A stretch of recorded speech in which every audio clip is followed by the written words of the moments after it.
Ça va parler de pourquoi c'est correct d'acheter un Plex qui n'est pas rentable. Puis je vais aller vous montrer un appartement que je vais aller voir aussi en même temps. Le locataire est parti. Puis on va aller voir comment est-ce qu'il nous a laissé ça ici à Hull. All right. See you later.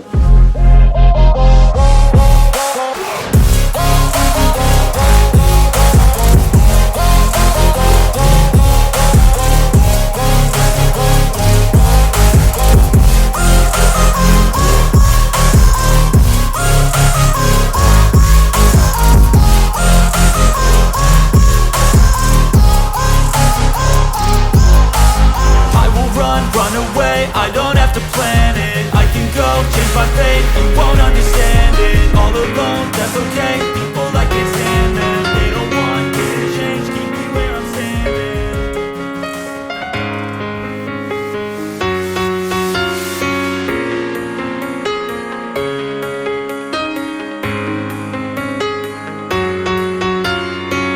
On va aller voir ça.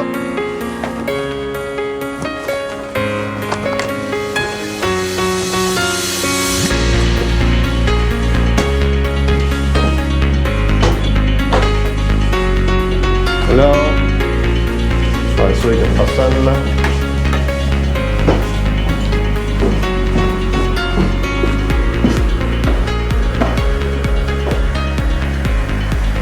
Ça sent bon en tout cas. Ça fait qu'ils l'ont lavé. Clean.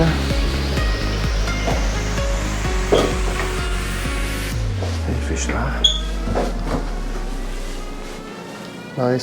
Nice. Ça, c'est pas à nous autres, c'est à lui. Ils l'ont vendu au prochain locataire qui va rentrer. Ça, je pense pas que c'est à nous autres non plus.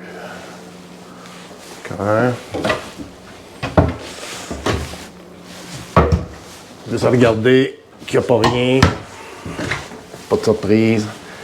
C'est un excellent locataire, fait que ça m'étonnerait grandement qu'il y ait quelque chose. Incroyable. Si tous les locataires seraient comme lui ici, là. Wow! Impeccable. Il est beau. Ah, c'est beau. Checker ça plus tard. Laveuse sécheuse. Ça non plus, c'était pas nous autres. OK. Pas mal propre.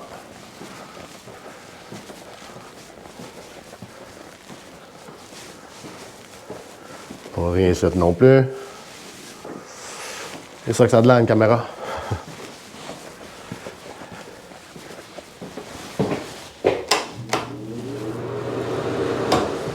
OK.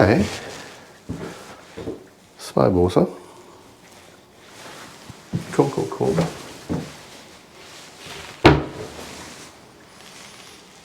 Quand on fait de la location comme ça, des céramiques, c'est pas la meilleure affaire.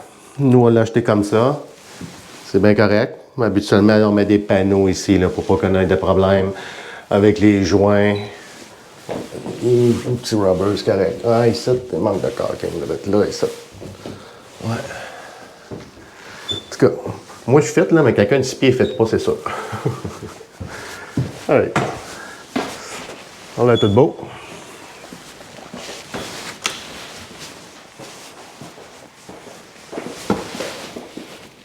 Correct, ça.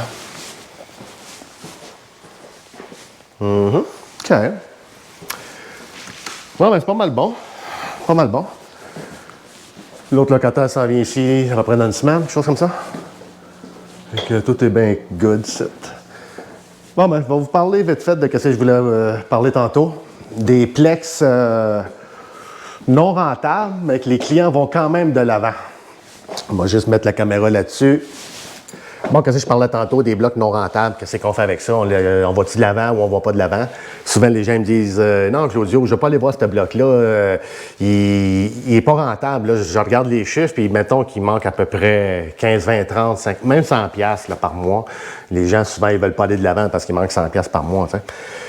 Fait que, regarde, comment dire ça? Pour pas avoir l'air trop bête, là.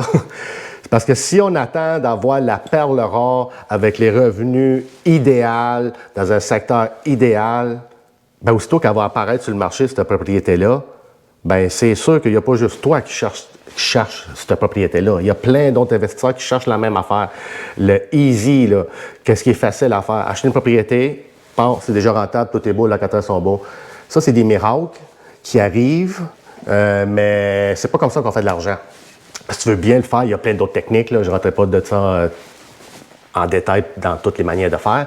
Mais une que je vois souvent que le monde se trompe, c'est qu'ils ne vont pas visiter le bloc, exemple un 5 portes, parce qu'il est trop cher ou, bien là, exagéré, là, ça dépend là, des prix, là, mais on parle là, d'un bloc de 5 plex, 5 portes, dans un endroit stratégique. La localisation, il faut qu'elle soit numéro 1, qui est le meilleur endroit en ville. Exemple, tu l'as trouvé, il y a une bâtisse là, 5 portes, mais il n'est pas rentable. Il y a bien des gens qui vont dire « Too bad, moi je ne vois pas, je ne veux rien savoir de ça ». Mais regardez là, supposons que tu perds 100$ par porte. Il y en a 5, tu perds 500, fait que 6 000 par année. Mettons que tu perds 6 000 par année pendant 10 ans. Exemple, j'exagère, là, longtemps de même. Là. Ça veut dire pendant 10 ans, il n'y a personne, il n'y a aucun locataire qui est parti, puis tu n'as jamais augmenté les loyers, tu l'as laissé tel quel, fait que tu perds 60 000 pendant 10 ans. Mettons. Exemple. Fait que là, tu arrives dans 10 ans, tu vas vendre la propriété là. C'est certain que dans 10 ans, le cap entre le prix de vente puis le prix que tu l'as acheté, il va être assez gros, j'imagine, beaucoup plus que si tu aurais mis 60 000 à quelque part investi pendant 10 ans à X%, que tu ne sais même pas si ça va up and down, up or down. Okay? Au moins, dans l'immobilier, tu sais qu'au plus pire, je le vends à mon bloc. That's it. Hein? On a une fan qui est partie, je ne savais même pas qu'on avait une fan ici. En tout cas. Fait que c'est ça. Fait que ça, c'est une erreur que je vois souvent. Des bons secteurs, une bonne bâtisse, non rentable, les gens passent par-dessus. Mais, je connais des clients. Le premier que j'ai connu, là, 2010, à peu près 2011, peut-être un an ou deux après que j'ai commencé en immobilier, il s'appelait Armando. Lui, il achetait des blocs dans des endroits complètement stratégiques, puis même des fois avant que je sache pourquoi qu'il achetait là. J'ai dit pourquoi tu achètes ça là? Puis là, il me sortait des affaires de la ville. Ah, bien, ils vont faire tel développement, ils vont faire ci, ils vont faire ça. Il voyait le monsieur, t'sais. Il voyait à long terme. Fait que lui, il achetait, même s'il perdait de l'argent, il s'en foutait. Mais aujourd'hui, il est content, là. Il en a acheté plein de blocs comme ça, lui et ses amis, qui ont tous fait la même chose, tous des blocs chers au bout, parce qu'ils étaient soit neufs ou vraiment comme rénovés comme il faut, puis dans des endroits stratégiques au bout. Fait que c'est sûr que ces gens-là sont super gagnants aujourd'hui. Fait que, exemple, mon exemple de tantôt de 60 000 de perte dans 10 ans, c'est sûr que dans 10 ans, ton hypothèque, elle descend. Fait que tu ne perdras pas 60 000, ça c'est la première chose. La deuxième affaire, c'est que dans 10 ans, il va bien en avoir sur 5 portes, au moins 3, 4, 5 personnes qui sont parties. Puis là, c'est là que tu augmentes les loyers. Là, il y en a bien qui vont dire, oui, mais tu ne peux pas l'augmenter de X montant comme tu veux. Oui, peut-être. Ça, c'est la loi. Mais en parlant avec les gens, les locataires, bien, tu y en demandes. Moi, je le louais avant à 800. Puis là, il est à 1000 $. Tu le veux-tu ou tu le veux pas? Il y a le choix de te dire non. Il y a même le choix de te dire, oui, je vais le prendre, le signer, puis te rapporter à la régie. Puis il a le droit. Puis c'est correct s'il le fait. Là, il a le droit de le faire. Fait que c'est à toi vraiment à screener ton locataire comme il faut pour que trouver la bonne personne qui va aller de l'avant en sachant que même qu'il paye plus cher qu'avant, parce que là, tu ne le loueras pas non plus à 2000 $, là. Une affaire à 1000 $, tu le doubleras pas, tu sais, au moins. Fait que les gens sont conscients que tout augmente. Fait qu'il y a bien des locataires qui vont juste dire, regarde, je vais y aller, j'aime la place, j'aime le secteur, surtout qu'on parle d'endroits stratégiques. Il n'y en aura pas juste un qui va aller cogner chez vous pour le louer, ce local-là. Il va en avoir un paquet, là. Fait que tu as le choix de prendre qui tu veux, tu sais. Fait que c'est pour ça que je dis, même que si je perds un peu d'argent au début, les premières années, c'est pas grave, là. Parce que le but, c'est à long terme. Si je plane de l'avoir à long terme. Il y a des gens qui veulent juste avoir un duplex, un triplex pour 4, 5, 6, 7 ans, même 10 ans. Là, je te conseille peut-être pas là, d'aller over the price, mettons, puis ou quelque chose qui n'est pas super rentable pour toi. Là, je comprends ça. Il y a d'autres gens aussi, qu'est-ce qu'ils font? C'est qu'ils mettent une plus grande mise de fonds quand c'est pas trop rentable. Ça non plus, c'est pas la super stratégie, mais ça en est une. T'sais. Moi, j'aime bien mieux perdre de l'argent par mois, puis le dire à mon gars d'impôt, ben regarde, j'ai perdu tant d'argent pour ce bloc-là. Fait que c'est une perte. J'aime mieux ça que d'autres stratégies. Bien, je me laisserai pas juste faire ça. C'est ça, je vais aller voir les locataires, je vais essayer des coaxer, donner une coupe de service qui ne me coûte pas trop cher, mais leur monter les revenus. Exemple, mettre des remises en arrière, une pour chacun, pas genre une pour 3 personnes, puis tout est tout croche. Tu essaies de faire des affaires comme ça. Il y a plein d'autres trucs. Je vais faire une vidéo aussi là-dessus sur comment augmenter tes loyers plus vite en leur offrant un paquet d'autres services que le monde n'offre pas. T'sais. Fait que passez pas à côté des blocs là, qui sont non rentables. Regardez surtout la localisation, l'endroit stratégique, s'il est bon.